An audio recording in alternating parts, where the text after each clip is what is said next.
Pada tanggal 25, personel Departemen Imigrasi berdasarkan laporan berhasil menciduk 12 pekerja migran wanita asal Indonesia dalam sebuah mobil yang akan mengantar mereka ke tempat kerja.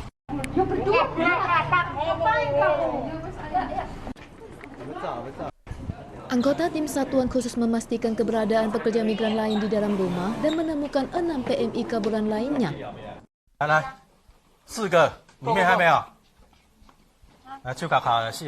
Satuan khusus Departemen Imigrasi menemukan tempat persembunyian PMI kaburan ini di Fongyuan. Mereka pada awalnya bekerja sebagai perawat rumah tangga, tetapi kabur karena tidak mampu menahan beban kerja dan kesepian. Melalui media sosial seperti Facebook, agensi mengatur tempat tinggal dan kendaraan antarjemput untuk bekerja di pabrik. 基本上他们4年以后，就是经由中介每日再送到附近的一些加工厂从事零件包装的工作。非法的雇主会给他们每日大概1200，那经由中介抽成400以后，会给他们每个人800。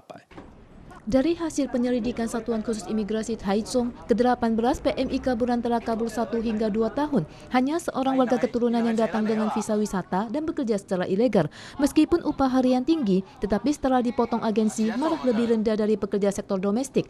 Kehidupan kaburan tidak nyaman dan tidak terlindung. Tetapi kenapa masih banyak yang kabur? Penyelidikan akan terus berlangsung dan deportasi juga akan dilakukan sesuai dengan ketentuan hukum.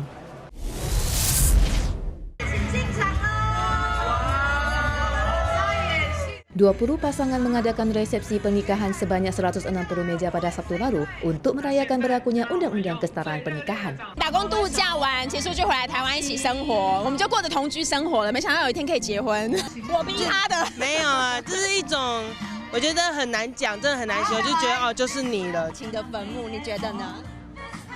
我死的心甘情愿啊。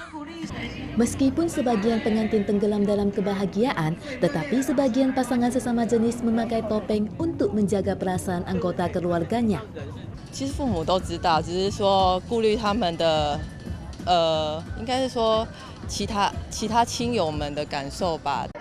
Pihak penyelenggara mengatakan bahwa dari rancangan Undang-Undang Keragaman Berkeluarga tahun 2013, hanya rancangan Undang-Undang Hukum Kesetaraan Pernikahan yang lolos pembahasan pertama. Pada saat itu telah berjanji mengadakan resepsi 120 meja di Ketagaran, namun kemudian bertambah menjadi 160 meja karena banyaknya tamu. Namun kelompok anti pernikahan sesama jenis tidak dapat menerimanya. Mereka berkumpul di Monumen Peringatan Chiang Kai-shek dan menyerukan demokrasi telah mati.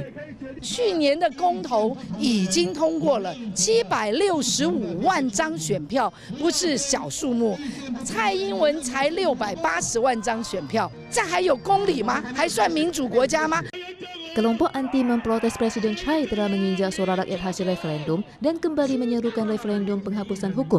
Serikat Pernikahan Sejenis menjawab bahwa referendum tidak bisa menyangkal hukum yang telah dilegalisir. Ketua Mahkamah Konstitusi hal ini menyoroti kelompok anti tidak memahami arti demokrasi yang sebenarnya.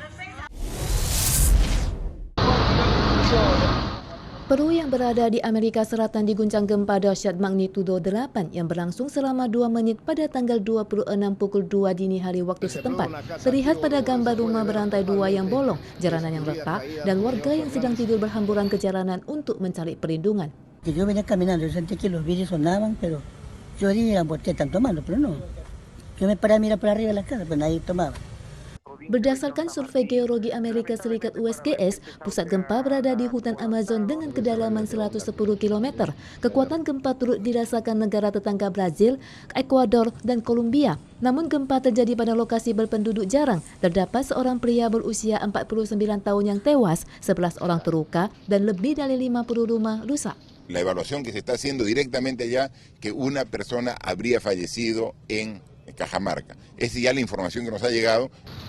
Meski tidak banyak korban saat ini, tetapi USGS telah memasukkan wilayah ini dalam status siaga warna kuning yang berkemungkinan menyebabkan banyak korban.